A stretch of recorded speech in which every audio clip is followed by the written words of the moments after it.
I am Sue Copeland of Priddey Marketing. My name is Sarah McCloughry, Anrah Development Limited. After they've established their market then, they're going to be looking for different types of investment. Could you advise founders exactly where to start looking for this investment? Okay. Well, Where do we start? Crowdfunding, we could start there. Crowdfunding is very much based on getting your marketing message right. Because unless you can capture people's imagination on the other end of the monitor, then they're not going to be contributing to crowdfund your innovation.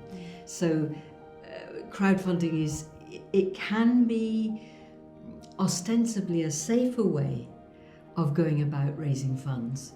However, you're not likely to attract the major funding, and you've really got to hone your message precisely in order to capture the attention and capture the interest instantly. You've got 2 seconds. It's also what is it you're trying to achieve? So being very clear about what you're asking for funding for. Yeah. So of course with crowdfunding and lots of other investment, you're giving away a part of your business. Are you happy to do that? And there are different stages of investment, so depending on where your business is, an angel, a wealthy investor may well be the right person to approach at the beginning when you're just beginning to set up and spin out your business. The angel investor is likely not to be a specialist. They may have also specific criteria of investment. I know, for example, of one angel investor that will only invest in Oxfordshire because they want to visit the innovation and see at what stage of development the company is at in order to give their advice and help and support. Now, angel investors can be enormously generous in helping the company evolve and become standing on its own 2 feet. And then there's obviously banks. There are different funds around. Some of them you need to match fund. Some of them come with strings attached as to what you can fund. So maybe it's capital investment.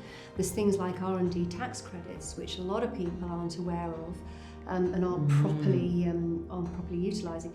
Getting familiar about what the criteria is and going to speak to experts on R&D tax credits means that maybe you're not going to get your tax credits now, but setting the business up so that you have a person who's in charge of development, research and development might be something you can claim against in the future. So it's knowing these little tricks and speaking to people out in the business community who can guide at that early stage.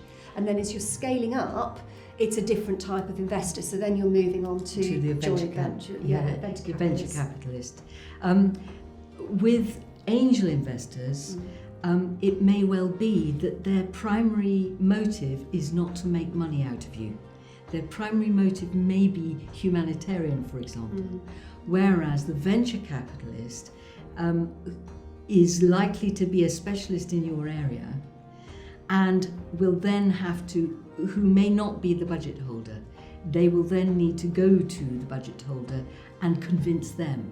So it's a matter of, will your company enhance their reputation in the eyes of the budget holder? So going back to that knowing your outcomes, you are interviewing the person giving you finance as much as they are interviewing you. Yes. Because you want someone who's got your company's best interests at heart. So it's being aware of that and thinking that through before you go. There are too many stories where there has been a prospect of investment and you have not done your due diligence to find out as much as you possibly can about your potential investor, and you discover that you've given away your IP without any money.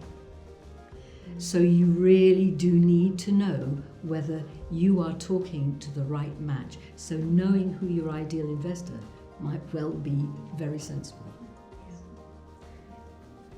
Are you able to summarise that for us in 3 kind of takeaway tips? Thinking investment? Right, know which investment vehicle you are aiming at and know your outcome. Know what it is you want, and it may well be more than money.